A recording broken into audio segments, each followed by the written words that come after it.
Kalau orang percaya, itu akan diselamatkan karena dia beriman dengan tebusan ini. Dia percaya dengan tebusan ini. Itu iya, maksudnya. makanya itu. Oleh karena iman, kamu diselamatkan. Iya. Itu bukan hasil usaha, tapi Iya. pemberian. Nah, sekarang. Oleh karena iman, kamu diselamatkan. Bukan hasil usaha, tapi karena pemberian. Nah, sekarang. Kalau pertobatan itu berarti hasil usaha atau pemberian? Pertobatan. Kalau masalah pertobatan itu diusahakan nggak? Kalau pertobatan itu kan orang berusaha untuk bertobat. Benar. Kalau pertobatan itu, Mbak, usaha bertobat atau tidak, dia masih hidup. Iya, ini kan bilang orang yang masih hidup. Orang yang masih hidup itu, dia kalau untuk selamat itu, dia harus bertobat atau tidak bertobat. Begitu saja pertanyaannya. Harus bertobat atau tidak bertobat. Kalau harus bertobat, berarti dia harus mengusahakan pertobatan. Kalau pakai iman tanpa pertobatan, pakai iman sudah diselamatkan. Nah, berarti tanpa hasil usaha gitu loh. Jadi ini poinnya hasil usaha pertobatan atau bukan hasil usaha pertobatan, keselamatan itu didapat gitu. Jadi kalau ada penebusan, berarti ada penebusan bukan dengan hasil usaha pertobatan, tapi karena ditebus, walaupun tidak ada usaha untuk bertobat, tetap selamat. Nah, itu kan hasil usaha pertobatan kan seperti itu. Tidak, ini yang Mbak kutip ayat 8 itu bukan ke situ, Mbak. Terapi Cak Derondi. Iya. Boleh saya masuk? Boleh, dari tadi saya panggil, Ki. Dari tadi udah dipanggil. Iya. Selamat malam, Saudara Joni. Selamat malam. Agak kareba. Iya, baik. Aduh, mau bersihin tidak jadi. Baik. Selamat malam. Mau bersihin tapi tidak jadi. Iya. Ukhti Indri, mohon maaf ya teman-teman yang lain. Iya, silakan. Baik. Saudara Joni ini dari sekte mana rupanya? Saya dari Saksi Yehova. Oh, Saksi Yehova. Selangkah lagi masuk Islam berarti. Nah, apa yang sempat saya dengarkan dari saudara saya nih ya tentang jaminan keselamatan. Sebenarnya kalau kita berbicara mengenai logika hubungannya dengan agama, andai saja Tuhan itu tidak ingin memberikan sebuah aturan main, maka Tuhan tidak akan mungkin mau mengutus nabi, rasul, ya, dan juga kitab suci. Andai saja Tuhan itu mau, ya, keselamatan itu tidak diperlukan adanya aturan main. Tapi karena Tuhan mau agar manusia itu selamat dari hasil usaha yang manusia perjuangkan di dalam ketaatannya terhadap aturan main, maka Tuhan itu mengutus kemudian nabi dan rasul serta kitab-kitab sebagai panduan dalam bagaimana manusia itu bisa mendapatkan keselamatan dari Tuhan. Saya kira begitu, Bang. Mungkin singkat ini Abang bisa pahami apa yang saya maksud. Gimana ya? Ya, karena gini, orang yang terdekat baik menurut Kristen maupun Islam terhadap konsep keselamatan yang diajarkan oleh dua agama besar ini, Islam Kristen, itu adalah Yesus salah satunya. Nah, Yesus di dalam pengajaran kepada Bani Israel khususnya, dalam konsep keselamatan itu adalah terurai dua komponen ajaran yang utama. Yang pertama, orang-orang Yahudi itu harus kembali kepada hukum Torah. Dan yang kedua, harus menjadikan Yesus ini sebagai utusan Tuhan. Nah, kesempurnaan dari dua uraian ajaran ini adalah bahwa mereka menjalankan syariat hukum Taurat, dan yang kedua, disempurnakan dengan mereka mengimani Yesus itu sebagai utusan Tuhan. Inilah sendi-sendi keselamatan yang Yesus ajarkan. Oleh karena itulah kemudian dia mengatakan hidup kekal itu adalah mereka mengenal Engkau, satu-satunya Allah yang benar. Nah, bagaimana kemudian orang bisa mengenal pribadi daripada Tuhan yang benar itu? Tentu mengetahui tentang prinsip utama bagaimana Tuhan ingin dikenal, yaitu mereka yang mengenal Tuhan ini melaksanakan segala aturan mainnya Tuhan. Tuhan menginginkan A, orang yang mengenalnya harus melakukan A. Ketika ada orang yang melakukan B tanpa ada perintah, Mbak. Ya monggo lanjut. ya. Jadi kalau misalnya mengenal Tuhan itu harus mengenal apa yang menjadi aturan mainnya Tuhan. Kalau ada orang mengatakan sebuah konsep aturan, tapi tidak ada aturannya dari Tuhan, saya kira itu hanya mengada-ngada saja. Saya kira begitu. Sebentar, silakan. Iya, saya tidak bisa tanggapi dulu ini karena ini hanya penjelasan saja. Iya. Mungkin Jadi ada dalil yang bisa kita jadikan sebagai acuan? Iya, jadi penjelasan Bapak ini saya terima, tapi menurut saya pribadi belum ada dasar untuk kita berdiskusi. Karena ini menurut saya hanya asumsi atau pemikiran Bapak. Bagaimana kalau saya sertakan dalil, Pak? Silahkan, monggo. Oke.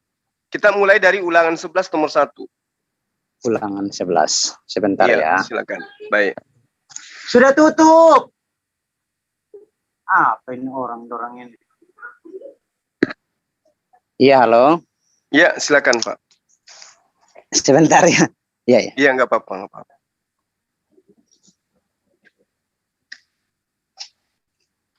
Ulangan 11 nomor 1 misalnya. Kita ambil aja salah satu supaya kita nggak dikatakan berasumsi. Ulangan 11. Siap. Oke, ya. Nah, di situ diterangkan bahwa haruslah engkau mengasihi Tuhan. Ini perintah, Pak. Kewajiban. Benar. Mengasihi Tuhan, poinnya adalah melakukan dengan setia terhadap apa yang kemudian menjadi ketetapan, peraturan, dan perintah Tuhan. Setuju enggak Bapak tuh? Saya setuju, karena itu memang dari semua perintah yang Yesus bawa, ini dua perintah yang paling utama. Oke. Nah, sekarang sinkron tidak ketika dua perintah yang paling utama ini adalah tetap dengan setia di dalam menjalankan ketetapan Tuhan, aturan Tuhan, dan hukum-hukum Tuhan dengan pengajaran yang ada di dalam surat-surat Paulus yang mengajarkan salah satunya di Efesus 2 nomor 15.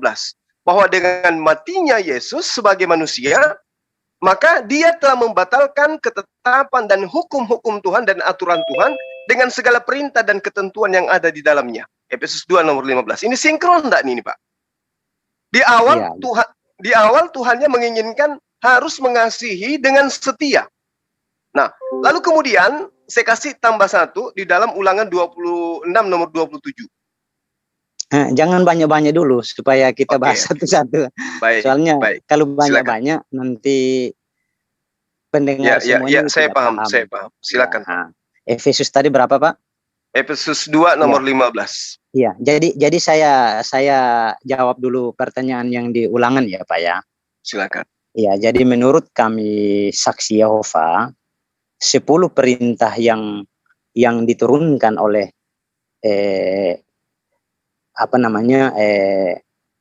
umat Allah pada waktu itu, Yesus datang menekankan bahwa ada dua yang paling utama, yaitu mengasihi Allah dan mengasihi sesama. Itu yang paling utama dari semua perintah-perintah. Iya. Artinya untuk apa perintah ini kamu jalankan, untuk apa perintah ini kamu jalankan, tapi Allah kamu tidak mengasihi dan manusia kamu tidak mengasihi, sama saja nol. Itu menurut pemahaman kami. Ya, tadi Efesus berapa, Pak? Efesus 2 nomor 15. Efesus 2 nomor 15.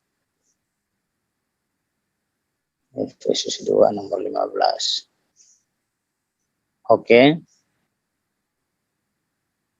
Ya, gimana tuh Pak? Tentang mengasihi Tuhan itu harus setia menjalankan peraturan, ketetapan, dan perintahnya. Nah, tentang mengasihi manusia, tentu adalah mengajak manusia-manusia yang ada ini untuk menjalankan perintah Tuhan. Nah, masuk ke dalam kategori mengasihi saya. Misalnya nih, masuk ke dalam kategori mengasihi saya selaku manusia ketika ada orang yang datang kepada saya untuk mengajak saya menyembah kepada yang bukan Tuhan. Apakah dia mengasihi saya ketika dia mengajarkan saya untuk meninggalkan perintah dan ketetapan Tuhan? Apakah mengasihi saya ketika dia mencontohkan dan meminta bahkan mendoktrin saya untuk menyembah kepada sesamanya manusia? Apakah itu masuk dalam kategori mengasihi? Saya jawab ya Pak. Silakan. Itu kayaknya konteksnya agak berbeda dengan saksi Yehova Pak. Iya, ini kita berbicara secara umum dulu. Iya. Jadi kalau ada yang mengajak untuk menyembah manusia itu tidak boleh. Ya, berarti bukan Karena mengasihi Pak ya? Benar. Dan yang dimaksud dengan mengasihi Allah berarti kita harus taat dengan hukum-hukumnya, bukan harus menyembah manusia. Makanya seperti yang tadi saya bilang, ada dua hukum yang paling utama. Semua utama, tapi ada dua yang paling utama, yaitu kasihilah Tuhan Allahmu dengan segenap hatimu dan segenap jiwamu dan segenap seluruh hidupmu. Terus kasihilah musuhmu. Kasihilah sesamamu dan kasihilah musuhmu. Itu perintah yang paling utama dari Yesus. Tapi Yesus bukan Tuhan. Yesus Nabi yang dia membawakan perintah itu dari Allah untuk menyampaikan kepada semua umat. Bahwa kita harus mengasihi Allah dan mengasihi sesama. Karena sesama ini ciptaan Allah juga. Begitu. Iya. Baik. Nah, dari perspektif yang Anda sampaikan kepada saya sangat memahami bahwa kondisi di luar sana itu ada orang yang kemudian mengatasnamakan mengasihi kepada Tuhan, tetapi sama sekali tidak mengasihi Tuhan. Dan juga mengumbar kata mengasihi sama manusia, tapi justru mengajarkan manusia untuk terjerumus ke dalam neraka dengan cara dia mengajarkan menyembah kepada sesamanya manusia. Iya. Kalau itu mungkin saya potong sedikit Pak ya. Silakan. Saya mungkin potong sedikitnya, saya alihkan pembahasan kita ke Adam dan Hawa dulu. Nggak apa-apa, boleh. Silakan. Ya, karena semua ini kita harus ambil dari Adam dan Hawa dulu. Kenapa manusia sekarang tidak mengasihi Allah, kan begitu? Manusia sekarang kenapa banyak manusia tidak mengasihi Allah? Karena itu tadi sesuai ayat bahwa dosa masuk melalui satu orang yaitu Adam, sehingga manusia berdosa. Nah, kenapa manusia sekarang tidak mengasihi Allah? Karena memang pada waktu itu juga Adam tidak mengasihi Allah. Seandainya dia mengasihi Allah, tentu dia akan tolak godaan yang diberikan oleh iblis.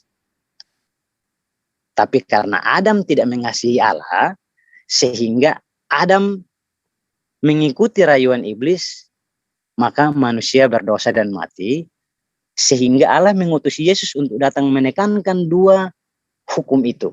Itu dua hukum yang paling utama, yaitu kasihi Allah dan kasihi sesama. Demikian dari saya. Oke, baik. Tapi saya mengasumsikan lain, Pak. Andai saja Adam pada masa itu tidak mengikuti godaan iblis atau istrinya tidak terjerumus ke dalam godaan iblis, maka saya mengatakan kesempurnaan ciptaan Allah itu belum sampai kepada titik sentralisasi. Berarti ciptaan Allah berupa Adam yang manusia ini yang akan berkuasa terhadap ikan, burung, dan menjadi pemimpin di atas muka bumi, di mana ini adalah program Allah untuk menciptakan Adam dan sudah dinyatakan sebelumnya, itu saya katakan gagal. Kenapa saya katakan gagal?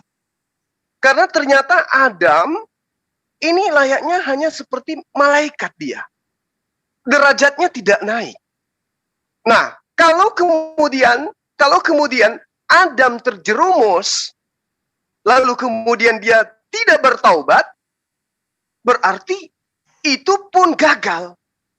Karena ternyata dia jatuhnya hanya sampai kepada level iblis. Kesempurnaan ciptaan Allah oleh karena Adam jatuh, terjerumus, lalu bertaubat.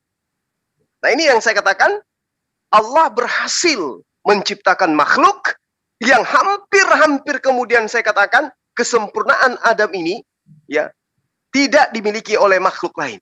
Di dalam konsep iman kami umat Islam, Adam dicipta dalam bentuk fi aksani taqwim, dalam bentuk yang paling sempurna. Ketika Adam kemudian dicobai iblis, iblis tidak berhasil, saya katakan belum sempurna ciptaan Allah. Itu perspektif saya, Pak.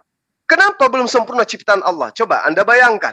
Andai saja Adam yang sudah diberikan dengan kesempurnaan biologis. Ada jasmaninya, ada kelaminnya, ada syahwatnya, lalu ada lawan jenisnya. Maka apa yang terjadi? Adam akan melakukan hubungan layaknya binatang bersama dengan istrinya. Keturunannya pun demikian. Maka penciptaan Tuhan terhadap Adam yang konon ceritanya dalam konsep Kristen serupa dengan Tuhan. Serupa dengan Tuhan berarti mencapai kesempurnaan. Apa iya makhluk bisa dikatakan mencapai kesempurnaan ketika dia beranak cucu, tapi tidak berguna akalnya, tidak berpakaian, taunya cuma bersenggama, tidak bisa membuat rumah, tidak bisa berkarya, tidak bisa bikin rumah, tidak bisa komputer, dan seterusnya, dan seterusnya. Ini jauh dari kesempurnaan. Dia malah lebih rendah dari malaikat. Sementara malaikat dicipta tidak serupa dengan Allah. Yang serupa dengan Tuhan itu adalah manusia. Sehingga manusia ini kudu wajib memiliki kemampuan free will. Dia bisa menjadi baik, dia bisa menjadi buruk. Inilah yang dimaksud kesempurnaan. Tapi kalau misalnya Adam jatuh, lalu tidak bertaubat, dia sama halnya dengan binatang. Tapi apa yang terjadi, Bapak?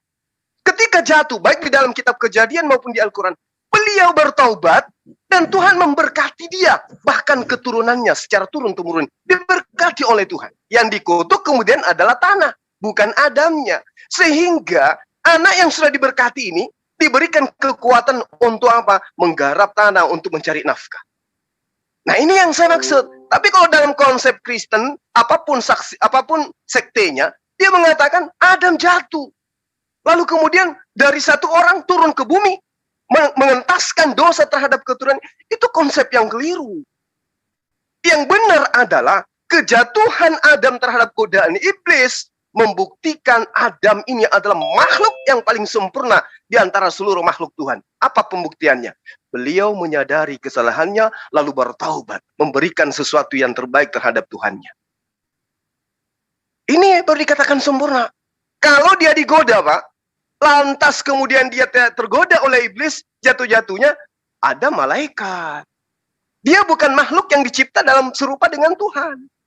Dia tidak ada nafsu, tidak ada syahwat, tidak ada potensi pada dirinya untuk menjadi batu sandungan. Malaikat masuk ke surga, wajar nggak? Wajar. Kenapa? Dia nggak ada tantangan, Pak. Dia nggak pernah diuji. Coba malaikat dikasih syahwat, diuji dengan wanita cantik, diuji dengan buah-buahan yang punya orang. Mau nggak dia? Tetap nggak dia menjadi malaikat? Belum tentu. Sedangkan di sisi mereka berdampingan dengan makhluk-makhluk yang tadinya suci, disuruh menghormat kepada Adam saja sudah ingkar. Tapi bagaimana dengan mereka yang sudah ingkar ini? Adakah keinginan mau bertobat? Tidak, Pak. Bagaimana dengan Adam? Ketika dia jatuh, bertobat enggak dia? Bertobat dan diterima tobatnya. Itulah kesempurnaan manusia. Jadi manusia datang ke atas muka bumi karena kesempurnaannya, bukan karena membawa kutukan dosa. Itu pemikiran yang salah itu. Itu pemikiran yang perlu diolah kemudian. Diolah dengan cara-cara yang baik. Justru Allah ingin membuktikan kepada makhluk lainnya. Tengoklah ini Adam, setelah kuciptakan, dia tahu semuanya. Kutunjuk apa namanya, dia katakan yang tinggi itu apa namanya Adam? Gunung. Yang bergelombang itu apa? Laut. Lalu kemudian yang ini hamparan ini apa? Lembah. Tahu dia. Berarti orang ini memang sudah cocok untuk dijadikan amanah menjadi pemimpin di atas muka bumi. Tapi kalau dia digoda, tidak bergeming, tapi kemudian dia nggak tahu baik dan buruk, ya sama halnya dengan malaikat, Pak. Oh, kalau malaikat itu tidak pantas kemudian tanpa diuji diberikan jannah. Tapi kalau manusia, memang dia pantas. Orang yang bebas, lolos dari ujian ketika dicobai, didatangi dengan orang yang berpakaian rapi, berdasi, kasih iming-iming Indomie, kasih uang 5.000, diajak masuk ke dalam ajaran yang menyembah kepada manusia. Dia menolak, maka Allah mengupahnya dengan jannah. Nah sekarang kalau otak kita nggak berfungsi nih, nggak ada syahwat, nggak bisa kita dikatakan sebagai manusia sempurna. Oleh karena itulah keselamatan yang diberikan oleh Allah asalnya dari Allah, tapi tentu ada syaratnya. Sama seperti Yesus, aku akan memberikan keselamatan, aku akan memberikan surga, aku akan menyiapkan tempat di surga. Kepada siapa? Kepada mereka yang percaya kepada aku. Percaya sebagai apa? Sebagai utusan Tuhan yang mengajarkan tentang kebaikan, kebenaran, dan keselamatan. Saya kira begitu sementara Bapak. Silakan.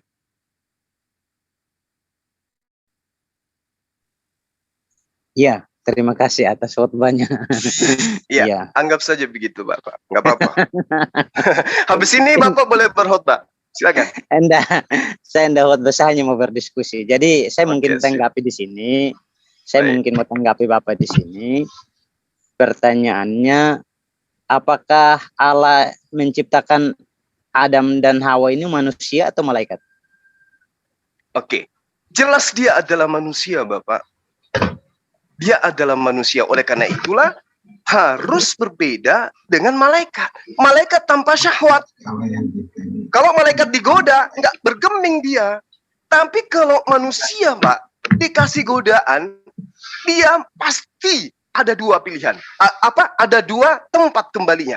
Terjerumus atau dia tetap mempertahankan imannya. Kalau malaikat gini, Pak, malaikat digoda. Wahai malaikat, jangan engkau makan buah di dalam taman ini. Kira-kira malaikat makan nggak? Enggak, Pak. Kenapa? Dia nggak punya syahwat. Dia nggak punya nafsu. Tapi kalau Adam, dicobai dia. Adam, jangan menyentuh pohon ilmu pengetahuan. Kapan kau makan, kau akan mati hari itu juga. Apakah Adam ini tiba-tiba sama seperti malaikat? Nggak makan. Tidak, Pak. Dia digodain. Ayolah Adam, makanlah Adam. Tergoda dia. Disitulah wujud kesempurnaan manusia dibandingkan makhluk yang lain. Lalu kemudian Bapak, sedikit lagi Pak. Ketika Adam digodai dan terjerumus ke dalamnya, Adam bertobat, diterima tobatnya. Kedua, bagaimana dengan keturunannya? Keturunannya bukan hanya digoda untuk jangan makan buah pengetahuan, Pak. Kecil itu, Pak, kalau cuma satu. Keturunannya dilarang makan ini, dilarang makan itu, dilarang minum ini, dilarang makan itu, dilarang sentuh ini, dilarang sentuh itu. Sekian banyak aturannya, seabrek aturan Tuhan yang diberikan kepada manusia keturunan Adam. Tapi Tuhan tidak tinggal diam. Tuhan memberikan buku panduan, Pak. Oleh karena itulah ada yang disebut kitab suci. Nah, kitab suci yang absolut kebenaran inilah yang kemudian harus kita cari. Tuhan memberikan seabrek aturan main, tapi Tuhan memberikan buku sebagai panduan. Oke, saya kira begitu. Silakan. Assalamualaikum. Waalaikumsalam warahmatullahi wabarakatuh. Os, saudara Kujuma, Os. Os sensei. Ini sensei saya. Masya Allah. Oh sensei, mohon izin sensei. Saya mohon maaf, bisa ini mohon izin kalau bisa menanggapi sedikit. Kita mohon izin sama tamu kita malam ini, Sensei. Oh iya. Iya. Oh, Pak Joni ya. Iya. Iya, Pak Joni. Kalau mau lanjut aja. Kalau diberikan saya waktu sedikit, ya saya mohon. Tapi kalau memang mau lanjut, silakan dulu. Kalau waktu kayaknya enggak bisa karena saya malam hari ini mau berdiskusi dengan Bang Suma. Oh iya, oke. Gimana Sensei? Mohon maaf, mungkin bisa kita jadwalkan. Iya, habis Bung Joni ya. Sedikit aja nanti saya tanggap itu. Oke, lanjut dulu. Terima kasih. Soalnya ini seru. Iya, silakan Bang. Iya, jadi saya mungkin mau bertanya lagi. Ya. Apakah tidak ada malaikat yang melawan Allah? Atau Nah, ya. Kalau dalam Islam ya Pak ya, sebenarnya tidak ada satu makhluk pun yang bisa kemudian melawan Tuhan, Allah. Loh, bagaimana dengan iblis? Iblis sebenarnya bukannya melawan Allah. Dia cuman sombong, tidak mau sujud kepada Adamnya. Tapi ketaatannya kepada Allah. iya. Iya, sorry. Kalau mau ketawa silakan, tapi nggak apa-apa. Jadi malaikat ini, ya, tidak ada satupun di antara mereka yang kemudian melawan kepada Allah. Tapi memang ada segolongan makhluk yang disebut iblis kemudian yang memiliki rasa sombong, yang menganggap dirinya lebih tinggi derajatnya daripada Adam, sehingga dia nggak mau sujud kepada Adamnya. Nah, kalau di agama Anda tidak berbeda. Justru iblis itu bukan makhluk ciptaan. Justru iblis ini diceritakan di dalam agama Anda ingin menyamai Tuhan. Jadi derajat Tuhan itu turun dia. Karena ada makhluk yang diajarkan ingin menyamai Tuhan. Kalau di Islam enggak. Iblis hanya tidak mau sujud kepada makhluk yang derajatnya menurut iblis lebih rendah daripada dirinya. Gitu loh Pak. Kalau di agama Anda mungkin iblis itu bisa melawan kepada Tuhan. Kalau di Islam enggak. Iblis justru memelas, mengemis, minta agar usianya dipanjangkan. Untuk membuktikan bahwa iblis mampu menjerumuskan keturunan Adam untuk ingkar kepada Tuhan. Gitu loh Pak. Iya. Jadi pertanyaannya memang tidak ada malaikat yang melawan Allah ya? Enggak ada. Enggak ada, ya. Iya. Kalau boleh tahu, Bapak tahu enggak arti kata iblis itu apa? Iblis itu adalah pembangkangan sombong, Pak. Makhluk yang sombong, yang ingkar terhadap Allah. Iya.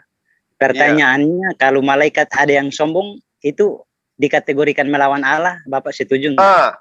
Malaikat kalau dikatakan sombong berarti itu masuk dalam kategori iblis, Pak. Iya, artinya melawan Allah enggak itu? Belum ada di dalam Al-Quran iblis melawan Allah. Yang ada iblis sombong terhadap Adam alaihissalam untuk sujud. Iya, saya sudah paham itu. Tapi karena Allah itu mustahil ada lawan bagi dia. Iya, saya sudah paham itu. Saya rasa teman-teman semua sudah paham. Tapi pertanyaan saya, apakah sombong itu bukan satu bentuk untuk melawan Allah? Saya sudah katakan bahwa iblis itu tidak melawan Allah. Iblis tidak mau sujud kepada makhluk yang dia katakan lebih rendah derajatnya daripada dirinya. Harus Bapak bedakan itu. Kalau yang melawan Allah, yang diperintahkan kemudian dengan aturan-aturan yang ada, tapi justru kemudian dia menyembah kepada yang lain. Diminta jangan ada ilah lain selain daripadaku, jangan ada ilah lain di hadapanku. Nah, iblis Pak tidak pernah menyembah selain daripada Tuhan. Iblis tidak pernah menduakan Tuhan. Tapi kalau ada manusia yang menduakan kepada Tuhan, itu lebih iblis daripada iblis yang asli. Yang dikatakan membantah Tuhan, melawan Tuhan adalah jangan ada ilah lain di hadapanku, tapi orang tersebut justru membuat ilah lain. Itu melawan kepada Tuhan. Tapi iblis nggak begitu. Iblis diperintahkan sujud, menghormat kepada Adam. Tapi iblisnya tidak mau. Tapi begitu, meskipun demikian, iblis masih nyembah kepada Allah. Masih memelas. Berikan aku kesempatan untuk menggoda mereka. Sehingga di dalam kitab Anda ada teriakan, Simon, Simon, iblis telah diberi izin untuk mencobai engkau. Ada kan Pak dalam kitab Anda? Berarti dia minta izin kan kepada Tuhan untuk menggoda anak keturunan Adam. Bahkan kalau Bapak melihat dalam kitab Kejadian Kejadian 5 khususnya. Di situ Tuhan mengatakan, ya, aku akan melakukan permusuhan antara engkau dan dia, keturunanmu dan keturunan dia. Engkau akan merumutkan tulangnya dan dia tumitnya, ya, dan dia akan menghancurkan kepalamu. Ada, Pak, dalilnya, Pak. Apakah iblis melawan Tuhan? Tidak. Tapi di konsep Kristen, ya, Tuhan itu disetarakan dengan iblis. Kenapa? Karena Tuhan punya lawan. Kalau di Islam enggak. Tuhan adalah strata tertinggi. Dia yang maha kuasa.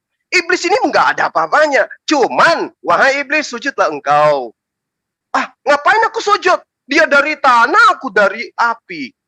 Oh enggak mau aku sujud sama Adam. Itu bukan pembangkangan terhadap perlawanan terhadap Tuhan, tapi kesombongan terhadap yang diminta untuk disujudi, dihormati. Sombong itu, Pak. Sombongnya kepada Adam, bukan sombongnya kepada Allah, bukan sombongnya kepada Tuhan. Itu perbedaan kita. Silakan. Ya. Jadi saya meluruskan bahwa arti kata iblis itu adalah pendusta. Jadi iblis itu dia tidak mau dia tidak pernah mau mensejajarkan dirinya dengan Allah.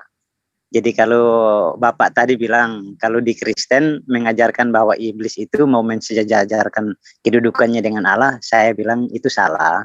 Karena iblis itu ciptaan Allah, dia sebelumnya itu menjadi malaikat. Iya. Jadi iblis itu sebelumnya itu dia ciptaan Allah sebagai malaikat, tapi dia coba mau melawan Allah dengan berdusta. Iya, artinya yang namanya kata-kata bohong itu sudah satu bentuk melawan Allah. Makanya saya bertanya tadi, apakah tidak ada malaikat yang melawan Allah? Ada. Kalau jawabannya ada. Ya contohnya seperti iblis ini, dia dulu malaikat, tapi karena dia berdusta, makanya dikatakan iblis. Padahal dia dulu malaikat. Tapi kalau di Islam mengajarkan bahwa tidak ada malaikat yang melawan Allah, ya saya bilang itu salah. Karena iblis ini dulu malaikat. Tapi dia kerjanya melawan Allah, melawannya dengan cara berdusta. Ya buktinya yang waktu dia pergi, dia datang untuk menggoda Adam dan Hawa itu kan dia berdusta.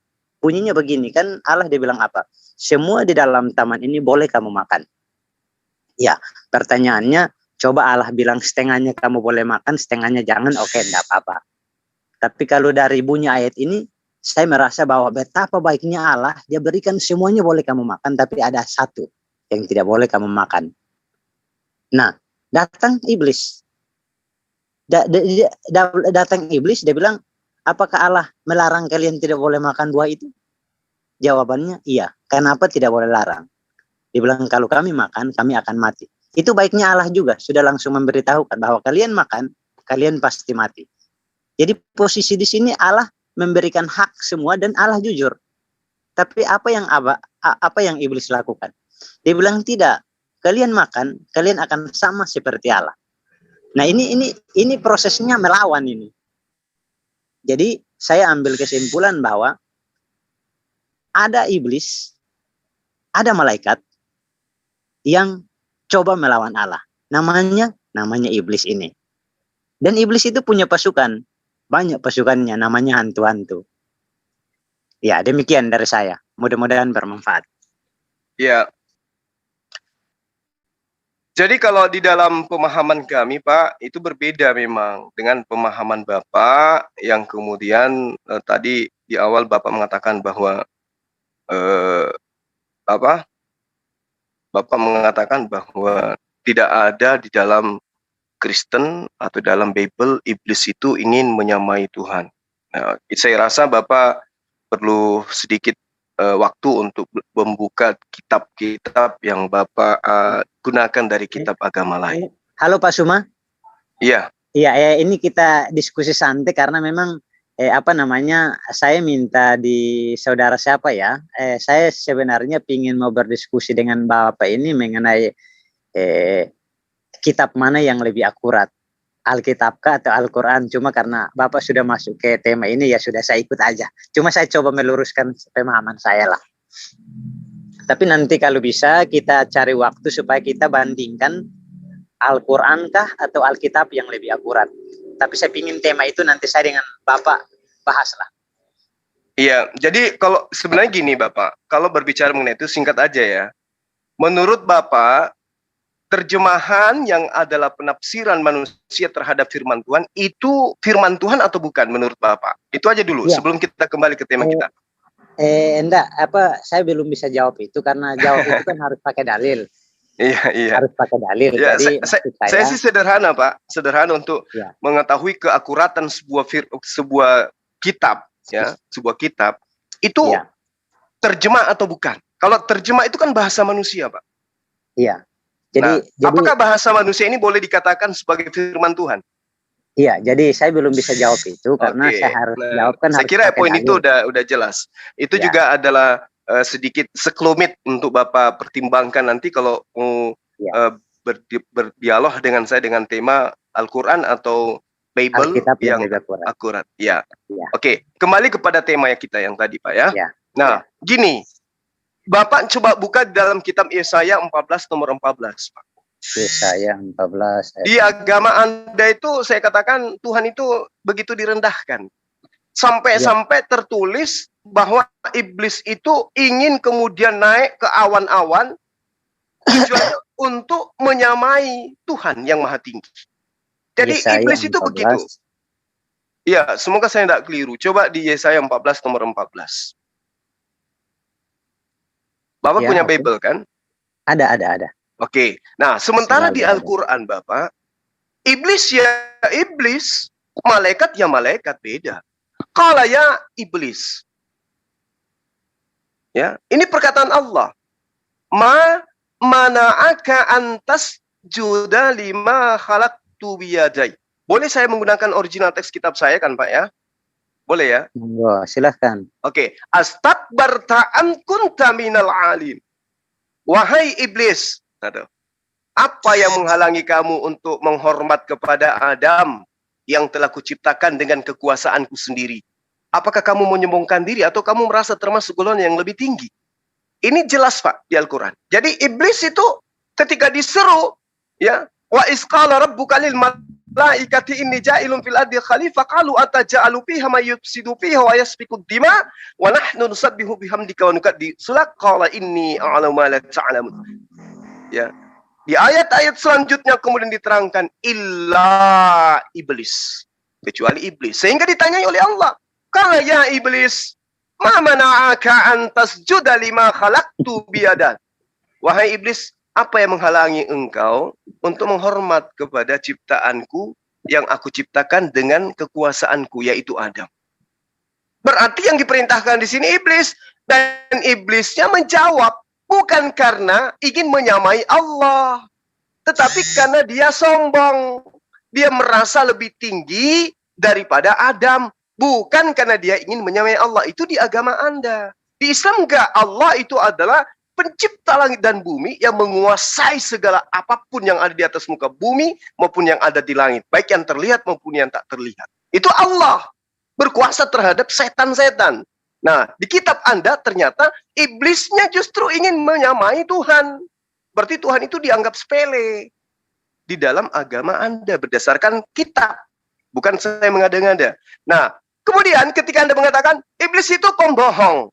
Kalau saya katakan iblisnya itu membujuk orang untuk berbohong. Apa yang saudara ceritakan tentang Adam itu setelah Tuhan memberikan kemudian ya potensi pada diri Adam untuk dicobai. Kalau iblis mau mencobai malaikat nggak bisa, karena pada diri malaikat tidak ada perangkat untuk connect dengan cobaan iblis. Manusia ada perangkat yang disebut syahwat, free will, kehendak bebas. Yang ada pada diri Adam dan keturunannya yang dimanfaatkan oleh iblis sebagai senjata yang terkoneksi dengan kemampuan dia membisikkan kejahatan dengan potensi adanya alat di dalam diri manusia yang disebut syahwat yang bisa mendengarkan bisikan-bisikan itu. Nah, inilah wujud kesempurnaan Adam, Pak. Itu bukan kekurangan, itu adalah kesempurnaan. Ya, jadi kalau Anda mengatakan di dalam kitab kami tidak ada itu iblis ingin menyamai Tuhan, saya sajikan data Yesaya 14 nomor 14. Mudah-mudahan data yang ada sama saya sama dengan data yang ada di dalam kitab Anda. Jadi iblis itu berbeda dengan malaikat. Meski mereka adalah sama-sama makhluk gaib. Tapi malaikat tidak memiliki keinginan untuk ingkar kepada perintah Tuhan atau ingkar terhadap apa yang diperintahkan Tuhan. Meski dia diperintahkan untuk mengayomi manusia, maka malaikat itu akan melakukan. Kalau iblis berbeda, hanya disuruh sujud aja, nggak mau dia. Sekira begitu, Pak. Silakan. Oke, baik, terima kasih. Jadi mungkin ini agak tambah panjang, jadi tambah seru. Cuma kita masih kembali ke kejadian.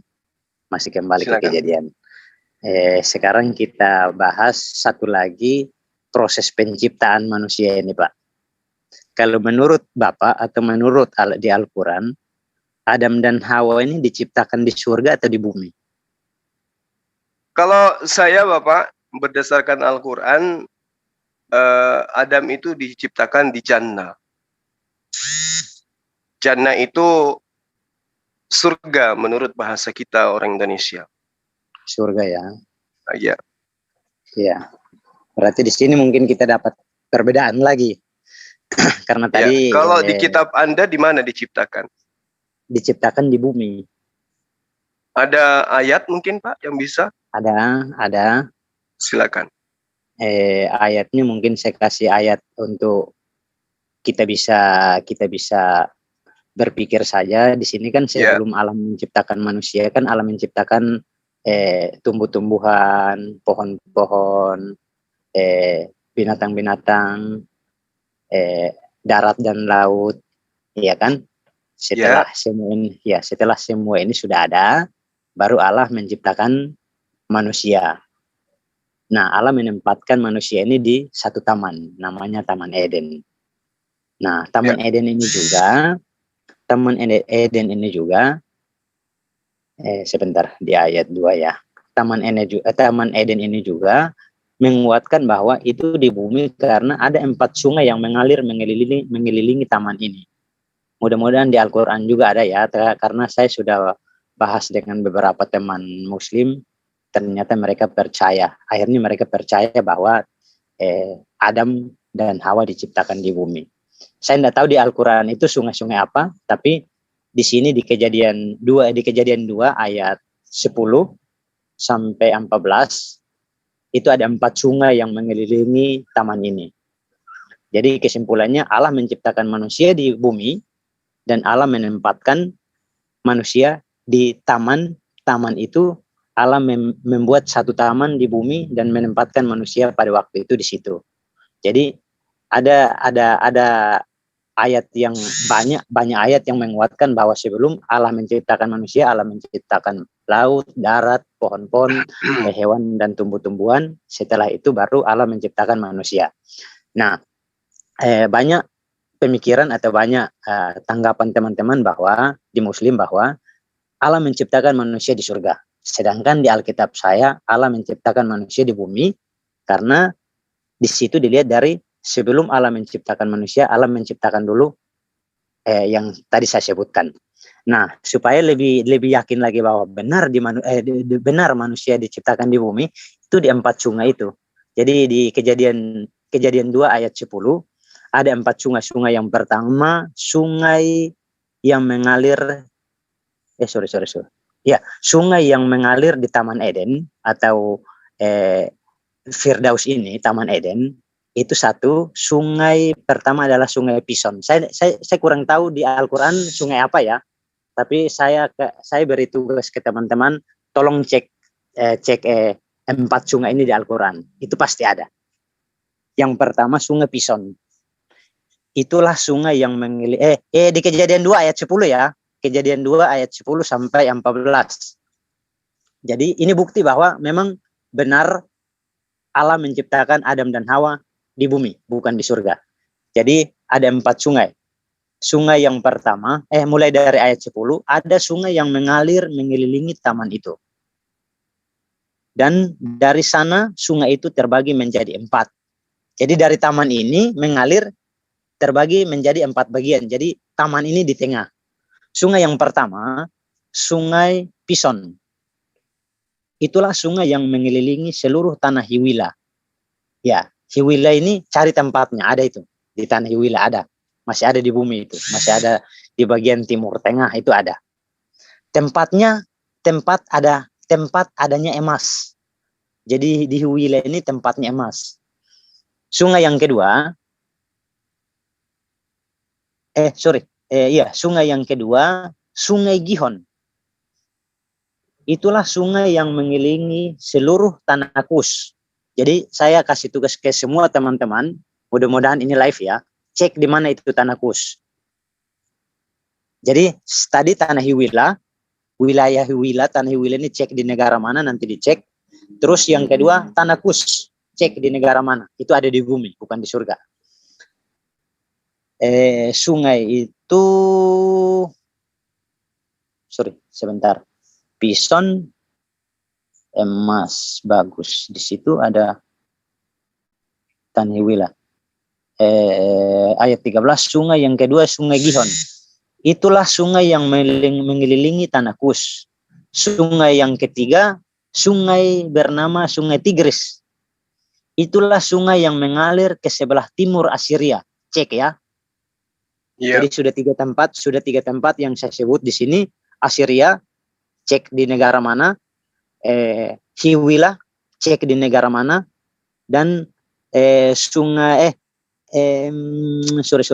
Tanah Kus, cek di negara mana.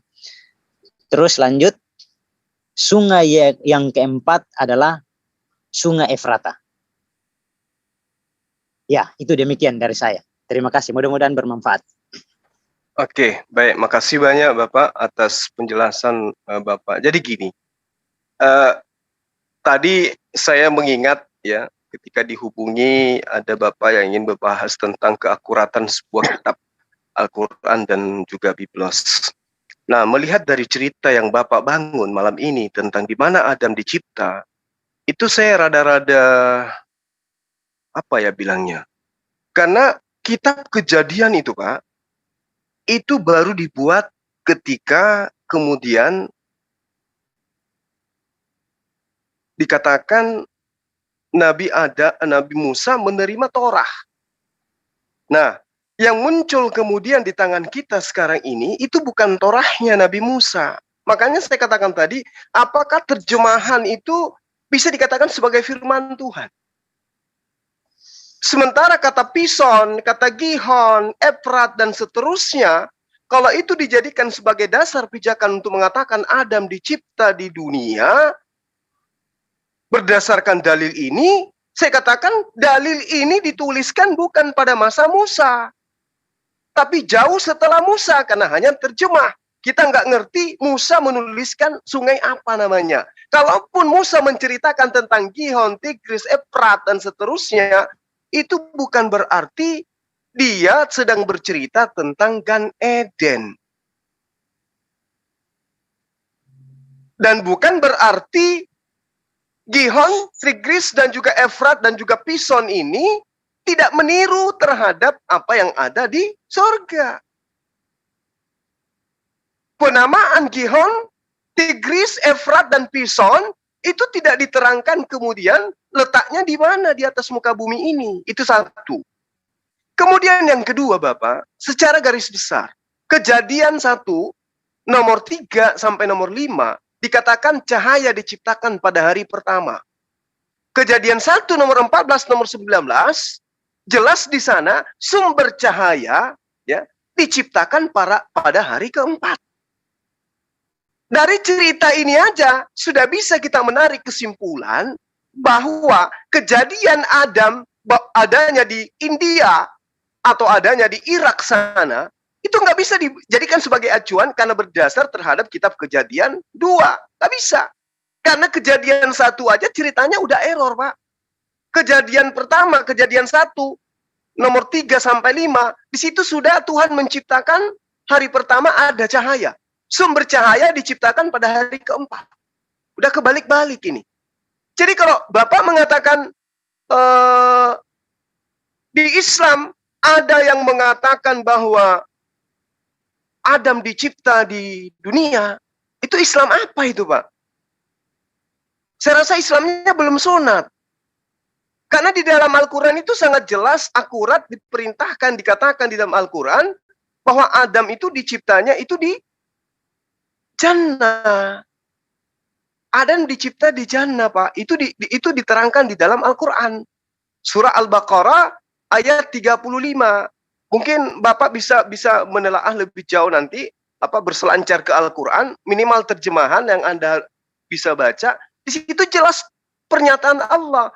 Wa qulna ya Adamu uskun anta wa zawjukal jannah wa kula minha ragadan haitsu syi'tuma wa la taqraba hadhihi syajarata fatakuna minaz zalimin. Jadi Islam itu nggak bisa kemudian didoktrin dengan mengatakan ada umat Islam yang mengatakan Adam dicipta di sini, nggak bisa. Kenapa? Al-Quran ada menyertai kami.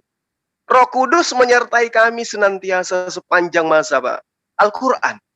Wa qulna ya Adam uskun anta wa zawjukal jannah. Jannah ini surga. Jadi nggak bisa kemudian, oh ada Islam. Oh, mungkin Islamnya itu belum lahir kali. Ya, itu candaan, Pak, ya. Supaya kita pahami bahwa nggak ada itu umat Islam yang memahami Quran yang mengatakan bahwa Nabi Adam itu dicipta di bumi.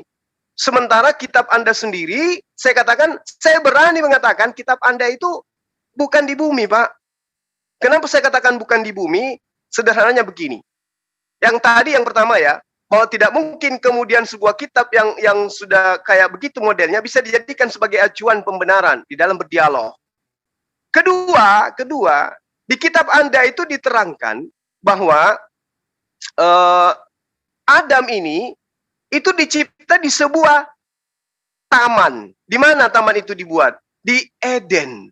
Nah, kalau taman dibuat di Eden, ini pertanyaannya lucu nanti. Kalau taman di Eden, berarti Eden ini adalah alam. Coba Anda lihat di dalam kitab Kejadian kitab Kejadian 2 nomor 7 sampai nomor 10 atau di nomor 10 deh Anda lihat. Apa yang diterangkan situ? Di situ dikatakan bahwa makhluk ini selanjutnya dibuat oleh Tuhan di taman di Eden. Nah, berarti ada tamannya ini disimpan di Eden. Pertanyaannya, Eden ini apa? Jangan-jangan ini adalah Aden dalam bahasa Arab. Kalau Aden dalam bahasa Arab, berarti betul, ini surga. Jadi ada taman di surga. Coba Anda cari, Eden ini apa? Kalau bumi, pasti disebut bumi, Pak. Maka Tuhan membuat taman di bumi. Kalau dia di bumi, itu yang kedua. Faktanya, ketika Adam kemudian melakukan pelanggaran di Eden, Adamnya diusir kemana? Diusir ke bumi, Pak. Masa dari bumi diusir ke bumi? Nggak mungkin. Itu yang ketiga. Keempat, kalau Gan Edennya itu, Gan di Eden itu maksudnya ada di bumi, maka tentu ada bekas-bekasnya dong, Pak. Karena di situ dikatakan, Tuhan Allah menumbuhkan segala macam pohon dari bumi. Jadi Tuhan menumbuhkan berbagai macam pohon dari bumi yang menarik dan yang baik untuk dimakan buahnya. Nah, sekarang pertanyaan saya, di mana semua tumbuhan buah-buahan yang menarik buahnya dan enak buahnya itu berkumpul di suatu wilayah? Di mana itu kira-kira? Kalau di Arab, kemungkinan di Arab sana nggak ada pohon durian. Kemungkinan di sana nggak ada mengkudu dan seterusnya. Mengkudu. Di sana nggak ada buah kudu dan seterusnya. Di India kemungkinan di sana nggak ada buah yang ada di Indonesia. Tapi dalilnya di sini dikatakan dalam Kejadian 2 nomor 9 di kitab Anda ya. Mudah-mudahan saya tidak keliru. Di situ dikatakan Tuhan menumbuhkan berbagai macam pohon dari bumi. Nah, kalau dari bumi, Pak, berarti pohon ini dipindahkan ke tempat lain. Karena dikatakan dari bumi. Nggak mungkin dikatakan Tuhan mengambil berbagai macam tumbuhan dari Makassar, lalu kemudian Tuhan membawanya dan menumbuhkannya di Makassar. Enggak mungkin. Salah itu narasinya. Tapi Tuhan mengatakan berbagai macam tumbuhan diambil dari bumi. Lalu kemudian di mana? Di taman di Gan Eden. Berarti berbeda. Nah, poin demi poin ini Bapak, saya sajikan supaya kita tahu Adam itu bukan dicipta di dunia. Tapi Adam itu memang diperuntukkan untuk mengisi dunia bumi. Gitu loh Pak. Saya kira cukup jelas. Nanti kalau misalnya masih kurang, di waktu lain mungkin bisa kita jelaskan lagi. Silakan. Ya, baik. Terima kasih. Senang bisa berdiskusi dengan masterku ini. Ya, biasa aja Pak. Santai aja kita ya. Ya, jadi ya empat sungai yang tadi saya sebutkan itu, saya mungkin kasih tugas ke teman-teman yang kuasai Al-Quran, coba cek kembali, dan saya mau larat kembali bahwa tadi Bapak mengatakan bahwa ada Islam yang mengatakan begitu. Tidak, saya bilang itu bukan seperti itu, tapi ada teman-teman saya yang berdiskusi, dia awalnya dibilang di surga, saya bilang di bumi, terus saya kasih ayatnya, saya bacakan ayatnya, nanti dia pulang sampai di rumah, dia baca Al-Qurannya, dia langsung balik. Oh iya benar, terima kasih, karena selama ini pikiran saya atau yang saya dapat ajarannya di surga, tapi ternyata di Al-Quran menulis bahwa di bumi, jadi terima kasih ya. Ya, itu yang pertama. Yang kedua, dengan bukti-bukti yang ada di Alkitab, nanti ya mungkin kita sepakat supaya cek dulu lah tempatnya di mana, karena ini tempat dan sungai-sungai ini jelas. Terus yang ketiga, kenapa saya atau kami menganggap bahwa itu di bumi, karena itu tadi, mulai penciptaan itu kan mulai dari penciptaan ini, dan Allah menciptakan manusia. Tujuannya untuk menjaga ciptaan yang Allah ciptakan ini. Ya mungkin begitu ya. Nah, pertanyaan saya yang ketiga, kan kita tahu di surga ini kerajaan. Bukan ya intinya di surga ini satu kerajaan. Nah, kerajaan yang di mana kerajaan ini dibangun oleh Allah, dan yang bisa tinggal di sana adalah Allah dan malaikat-malaikat. Nah, ini kita berpikir secara logika. Apakah benar Allah menciptakan kerajaan di surga untuk Adam dan Hawa ini tinggal? Ya, saya yakin Bapak pasti bisa jawab ini, tapi ini hanya pertanyaan supaya kita semua berpikir. Karena yang saya pelajari atau yang kami pelajari, di surga itu adalah kerajaan Allah yang tidak seorang pun manusia masuk ke sana, hanya Allah dan malaikat-malaikat, karena mereka adalah makhluk roh, dan Allah menciptakan bumi ini tujuannya untuk manusia tempati. Demikian dari saya. Terima kasih.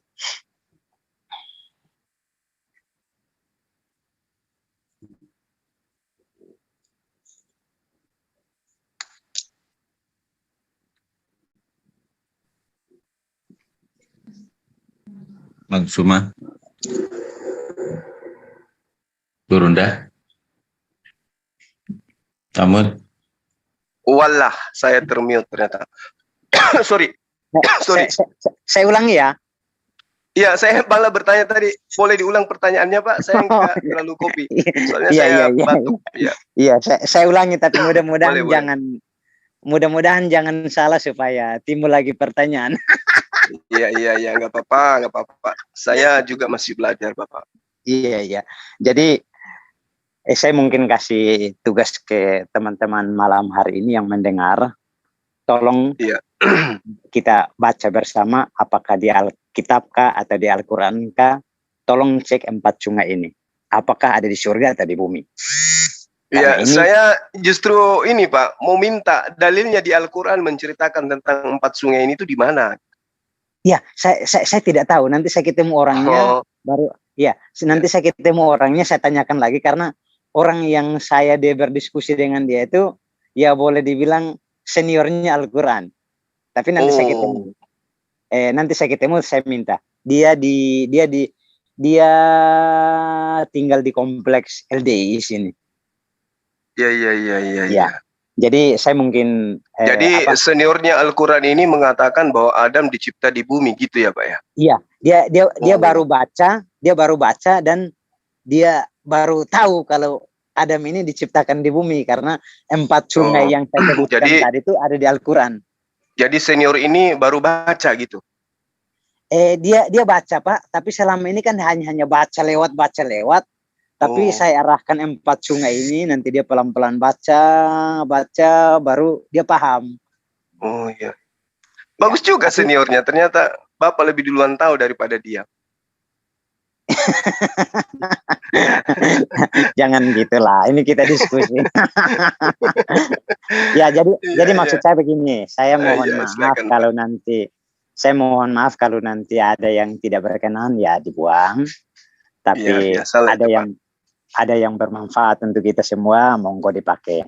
Jadi yang saya mau tekankan di sini, teman-teman semua tolong cek 4 sungai yang tadi saya sebutkan tadi.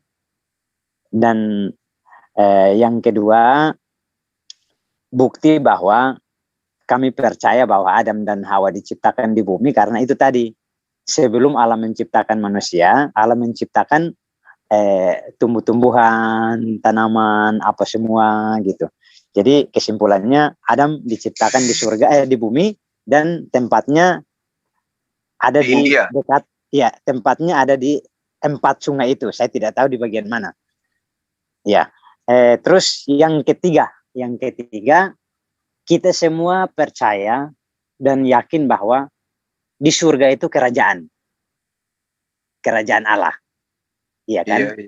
Nah, di kerajaan Allah ini, apakah yang tinggal di sana Allah dan malaikat-malaikat kah, atau memang manusia juga harus tinggal di sana? Iya. Nah, ya, jadi di sini saya mengajak kita berpikir bersama karena Allah menciptakan manusia untuk memenuhi bumi ini. Allah menciptakan manusia untuk beranak cucu dan penuhi bumi ini, bukan beranak cucu untuk penuhi surga. Ya, demikian. Iya, baik. Jadi kalau di kami Bapak, surga itu adalah makhluk. Ya, surga itu makhluk ciptaan Allah, dan surga itu adalah alam. Dia itu semacam taman, alam semesta juga, jannah itu. Sementara Al-Quran menerangkan bahwa Allah itu bertahta di atas singgasana yang dia punya. Allahu la ilaha illa huwal hayyul qayyum la ta'khudhuhu sinatu wa la naum lahu ma fis samawati wa ma fil ard man zal ladzi yashfa'u indahu illa bi idzni ya'lamu ma baina aydihim wa ma khalfahum wa la yuhituna bi syai'in min ilmi illa bima sya'a wa siya kursiyyuhu samawati wal ard. Nah, lalu kemudian di dalam pemahaman kami sebagai umat Islam, Allah itu memiliki tahta yang meliputi langit dan bumi. Kalau berbicara mengenai langit, berarti itu meliputi surga, jannah, alam yang sudah dipersiapkan oleh Allah sebagai tempat kembalinya manusia yang taat atas perintah yang dia berikan kepada manusia. Nah, apakah kemudian Allah itu nantinya akan tinggal di surga? Ya, saya pribadi mengatakan Allah itu bukan makhluk sehingga dia harus tinggal di surga. Allah itu meliputi semuanya. Ya, Allah meliputi semuanya. Jadi dia tidak kemudian unyu-unyu turun ke surga, kemudian berjalan bersama dengan makhluk ciptaannya. Itu tidak dipahami oleh Islam seperti itu. Jadi Allah itu memang ya dia yang memiliki kerajaan. Kerajaan di atas segala kerajaan itu dia yang punya. Makanya dikatakan bahwa Allah tahtanya meliputi segala sesuatu. Tahta itu berarti singgasana. Singgasana itu berarti kerajaan. Nah, surga itu hanya sebagian kecil daripada yang dia ciptakan. Jadi tidak mungkin kemudian Allah ya masuk bersama dengan ciptaannya di dalam surga. Itu tidak seperti itu. Tapi kemuliaan Allah, kemahabesaran Allah, kemahakuasaan Allah itu meliputi surga. Itu yang betul. Bahwa Allah itu tidak kemudian terikat oleh dimensi waktu dan ruang. Itulah Allah. Sementara jannah itu adalah alam taman yang dipersiapkan hanya untuk makhluknya. Berbeda dengan konsep Kristen memang. Jadi Tuhannya itu ya harus sama seperti makhluk. Jadi dia bergumul di surga nantinya dengan Tuhannya. Sekira begitu Pak dari saya. Ya, baik. Terima kasih banyak. Mudah-mudahan saya pribadi senang berdiskusi dengan Bang Suma. Terima kasih Saya banyak pun atas demikian. waktunya. Banyak pelajaran Baik. yang bisa kita petik, teman-teman yang lain. Cuma saya tetap kasih PR itu supaya kita cek bersama ya, supaya nanti ada waktu kita bahas. Tapi saya minta PR-nya yang mana ini Pak? ya, yang 4 sungai itu. Oh. Bagaimana kalau itu menjadi PR kita berdua? Ya, nanti saya Mana tahu besok kita sudah bisa jumpa lagi Bapak. Bapak memberikan ayat Al-Qur'annya tentang 4 sungai yang ada di Irak, India dan seterusnya ini. Ya, mungkin bisa membantu saya untuk pembendaharaan ilmu saya ke depan. Iya. Saya kan tadi bilang PR untuk kita semua. Ya, yang jelasnya juga saya pasti cari saudara saya yang pernah dapat di Al-Quran itu, dan saya pasti tulis ayat-ayatnya supaya saya paparkan begitu. Iya. Kalau di dalam pelajaran saya, dalam kajian saya itu kan Pak dikatakan bahwa bison di Hawila itu di India, sekitar India. Gihon itu sekitar di sana juga, daerah India juga. Kemudian ada yang dikatakan di Irak dan seterusnya. Ya mungkin ini adalah kisi-kisi yang Bapak berikan. Mudah-mudahan bisa saya temukan dalilnya di Al-Quran tentang 4 sungai yang mengalir di Gan Eden ini. Ya Pak ya. Ya, terima kasih. Terus yang saya mau ingin supaya berdiskusi lagi dengan Bang Suma, yang saya sangat senang bisa berdiskusi malam ini. Nanti minggu depan saya tetap cari waktu, Bang Suma juga saya mohon izin waktunya supaya kita diskusi dengan tema yang pernah saya minta.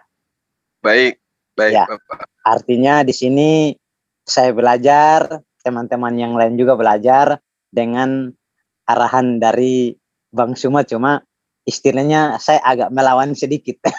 Enggak apa-apa. Dialog itu hidup itu kalau sudah ada yang kayak begitu-begitu Bapak.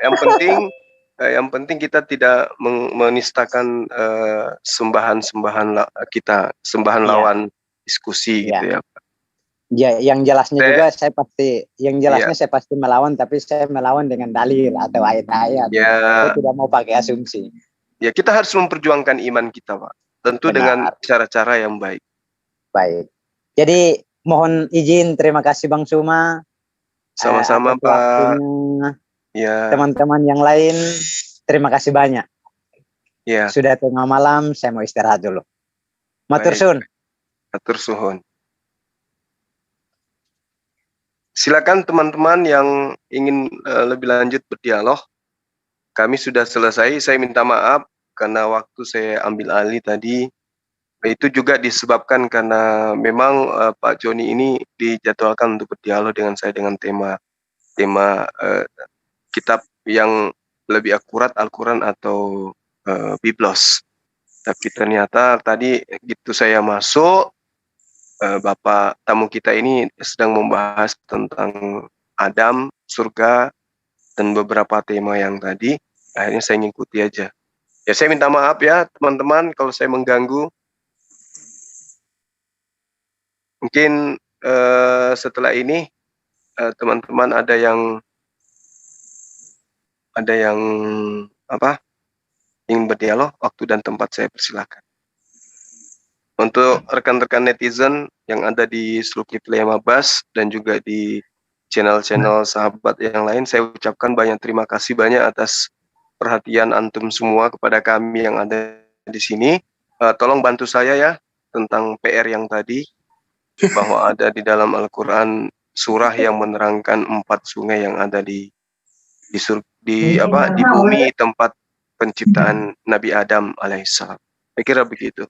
Mana tahu Pak Izin Dokter Ustaz, tahu. Ustaz, sebelum ditutup, Ya, yang saya tahu ya. bahwa di situ silahkan ada makan semua tumbuh-tumbuhan dan buah-buahan yang ada kecuali satu itu.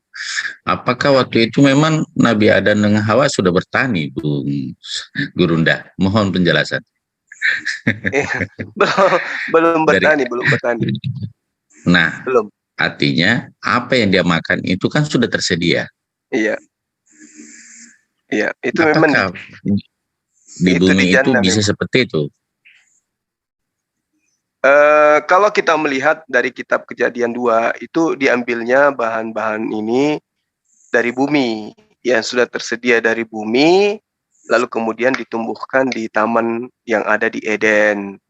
Sehingga ini penjabaran dalam kitab Kejadian, Kanda. Nah, wallahu alam selanjutnya bagaimana ceritanya ya kita serahkan kepada teman-teman Kristen, karena seperti yang saya gambarkan tadi, kita belum pernah menemukan adanya wilayah di bumi ini yang tumbuh-tumbuhan itu satu kelompok, satu wilayah semuanya ada di sana gitu. Itu Kejadian 2 nomor 9 itu kan. Nah, yang saya tahu ya di jannah itu apapun Allah siapkan sudah ada di sana. Artinya Adam tidak perlu kemudian menanam, bertani, baru kemudian ada tumbuh-tumbuhan karena Tuhan sudah siapkan. Itu sifatnya jannah, itu hukum alamnya jannah. Itu begitu, surga itu begitu. Halo, saudaraku Juma. Iya, Waalaikumsalam. Halo, Putus-putus Bang. saudaraku Juma. Oh, Sensei. Halo, Oh, saudaraku Sensei. Juma. Oh, Sensei. Os. Salam hormat. Kalau bisa kasih waktu saya sedikit ya, saya juga udah mau istirahat. Iya, silakan. Tadi yang masalah saudaraku Juma mengatakan bahwa Adam itu diciptakan oleh Allah tidak sempurna, belum sempurna. Itu gimana maksudnya? Gimana itu? Tadi dialog dengan Pak Joni, ya, saya katakan tangkap, ada yang saya tangkap bahwa Allah menciptakan Adam belum sempurna. Ya. Itu gimana? Apa salah dengar saya? Maksud saya gini, sekiranya Adam itu tidak terpengaruh dengan iblis, berarti Adam ini sama halnya dengan malaikat, tidak memiliki syahwat. Berarti belum sempurna ketika Adam ini tidak memiliki syahwat, kehendak bebas. Itu maksud saya. Ya. Oh, jadi bukan salah dengar aja saya. Berarti bukan mengatakan bahwa Adam diciptakan oleh Allah belum sempurna gitu, bukan ya? Iya. Sensei belum sempurna mendengarkan pernyataan saya tadi. Mungkin Sensei baru masuk. Berarti saya salah. Kaget saya dibilang begitu. Ya, gimana Sensei sehat? Oh, sehat, alhamdulillah sehat. Alhamdulillah. Ini saya sedang memimpin O2SN di Bogor, babak penyisian se-Indonesia untuk babak penyisian provinsi se-Indonesia untuk karate dan silat. Saya sedang memimpin mulai besok ya sampai tanggal 30. Masya Allah. Halo, mau bertanya sedikit, Bang Juma? Iya. Sedikit saya lagi tentang surah As-Saff ayat 12. Ini memang di saya sini mau bertanya tertulis, channelnya saja di YouTube apa ini? Nggak. Sebentar ya. A'udzubillahi minasyaitonirrajim. Yaghfir lakum dzunubakum wa yudkhilukum jannatin tajri min tahtiha al-anharu wa masakin thayyibatan fi jannatin adnin. Jannati adnin. Ini di Zalikal Ghausul Azim. Di sini memang kan dituliskan bahwa bukan dalam surga yang mengalir di bawahnya sungai-sungai. Mungkin ini maksudnya. Barangkali. Bagaimana ini? Ini kan surga. Iya. Mungkin itu maksudnya. Makanya saya heran tadi dikatakan bahwa apa tadi itu? Ahli ya. Orang Islam yang Ini sudah kan ahli. surga Aden. Ya, Surga senior. Aden. Surga Aden. Memang ada sungai. Ya, jadi surga Mungkin kita itu. surga itu kan bahasa Sanskerta. Kalau berbicara Iya. mengenai alam yang menjadi tempat kesempurnaan, kesenangan dan kenikmatan yang Tuhan persiapkan itu disebut jannah. Nah, disebut gan. Gan itu dalam bahasa Ibrani taman. Jannah juga taman. Jannah itu taman, gan juga taman, bi sama dengan fi, ya kan? Nah, Aden itu sama dengan Eden. Kan bahasa Ibrani dengan bahasa Arab itu kan serumpun, jadi sama dia. Iya, makasih. Saya kira jelas itu, Gurunda. Iya, makasih. Ditutup saja dulu, Kapang Le. Oke, teman-teman, saya kira udah sampai di sini dulu pertemuan kita pada sesi kali ini. Sahabat-sahabat dan para guru saya yang ada di room Zoom ZTC pada malam hari ini, terima kasih, hormat saya, salam hormat selalu, dan mohon maaf ketika saya tadi masuk tiba-tiba ambil alih dialog, itu dikarenakan karena memang sudah janji dengan saya Pak Joninya. Sekali lagi terima kasih banyak dan mohon maaf teman-teman netizen yang ada di luar sana, salam hormat dan salam kompak selalu, kuatkan iman kita untuk menghadapi masa-masa yang akan datang, masa-masa yang akan penuh dengan cobaan dari Allah. Apakah kita itu dicobai dengan kesehatan, dengan ekonomi, dengan hal-hal yang mungkin tidak mengenakan, ya senantiasa kita bersandar kepada Allah semata-mata sebagai pencipta langit dan bumi. Saya kira demikian. Terima kasih, saya akhiri. Subhanakallahumma wa bihamdi asyhadu an la ilaha illa anta astaghfiruka wa atubu ilaik. Assalamualaikum warahmatullahi wabarakatuh. Salam satu Tuhan. Allahu Akbar. Waalaikumsalam warahmatullahi wabarakatuh. Waalaikumsalam.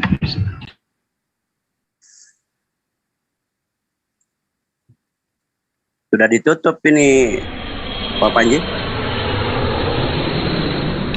Sudah. Tadi langsung di closing statement sama Ustadz Zuma, sama Gurunda Zuma. Iya, berarti masih kelanjutannya tadi itu yang ini kan, waktu sebelum saya keluar tadi sebentar tuh. Iya, saya juga sempat terpental tiba-tiba. Oh ya sudah. Kalau saya sih enggak terpental, memang aku sengaja karena sesuatu dan lain hal, ada urusan sedikit sebentar di luar. Betul. Tapi termasuk bagus lah, diskusi-diskusi kayak gini enak kita dengar, tidak pening kepala kan? Betul Mas.